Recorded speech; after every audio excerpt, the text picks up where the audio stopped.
Google Australia వాళ్ళకి 36 million ఇచ్చింది AU dollars లో. అయితే ఇది దేనికంటే వేరే సర్చ్ ఇంజన్స్ ని రానియకుండా అండ్ అక్కడ ఆండ్రాయిడ్ లో ఓన్లీ గూగుల్ ప్రీ ఇన్స్టాల్ అయ్యేటట్టు ఉండేలాగా అక్కడ వాళ్ళకి డబ్బులు ఇచ్చి ఇది ఒక అడ్వర్టైజింగ్ అండ్ మాది కాంపిటీషన్ లో హైలో ఉండేటట్టు అని చెప్పి అక్కడ టెల్స్ట్రా అండ్ ఆప్టస్ వీళ్ళకి అక్కడ టెలికాం సర్వీసెస్ అనమాట, వీళ్ళకి డబ్బులు ఇచ్చి వాళ్ళదే గూగులే ఉండేటట్టు and stopping other browsers and other searches అనమాట. సో అలా ఉండేటట్టు ఇచ్చి డిసెంబర్ 2019 అండ్ మార్చ్ 2021 మధ్యలో ఇది జరిగింది అనమాట. అయితే దీని మీద కేసు వేస్తే గూగుల్ వాళ్ళే ఒప్పుకున్నారు this is not a very nice practice అని. అండ్ ఎథికల్ గా కూడా ఇది రాంగ్. ఎప్పుడైనా రేస్ లో ఉన్నారు అంటే ఇంకొకరిని దాటి మనం గెలవాలే కానీ రేస్ లో అందరూ ఉండాలి. One have to win the race but not మిగతా వాళ్ళని పార్టిసిపేట్ చేయకుండా ఆపేసి కిడ్నాప్ చేసి ఉండడం అనేది ఎంత తప్పో ఇది కూడా అంతే. మిగతా వాళ్ళని ఆపేస్తున్నావు అంటే నీది ఎంత చెత్తగున్నా నీదే వెళ్ళాలి అన్నట్టే ఉంది, కానీ మిగతా వాళ్ళ మీద మంచిగా చేసి నువ్వు చేయాలి కదా. That is competition. This is not competition. This is a blockage. This is a theft. This is a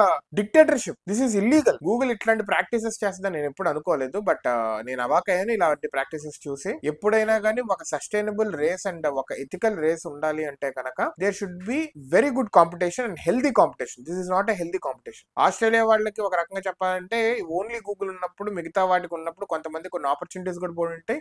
when it is not searching better, వేరే సర్చ్ ఇంజన్స్ ఇంకా బెటర్ రిజల్ట్స్ వచ్చిండేమో కొంతమందికి. అసలు అట్లాంటి వాళ్ళందరూ చూస్తే కనుక గూగుల్ ఒక పెద్ద తప్పిదం చేసినట్టు. హోప్ఫుల్లీ ఫ్యూచర్ లో ఇలాంటి ప్రాక్టీసెస్ ఏ కార్పొరేట్ జైంట్ కానీ, కార్పొరేట్ జైంట్ అనే కాదు మనుషులు చేయడమే తప్పు, కార్పొరేట్ జైంట్స్ చేయడం కూడా తప్పు, డబ్బులు ఉన్న వాళ్ళు తెలివి ఉన్న వాళ్ళు చేయడం ఇంకా పెద్ద తప్పు. ఇలాంటి తప్పులు జరగకుండా ఎథికల్ గా every company should work and should follow this ethical guide lines అనేవి అని నేను ఎక్స్పెక్ట్ చేస్తున్నాను.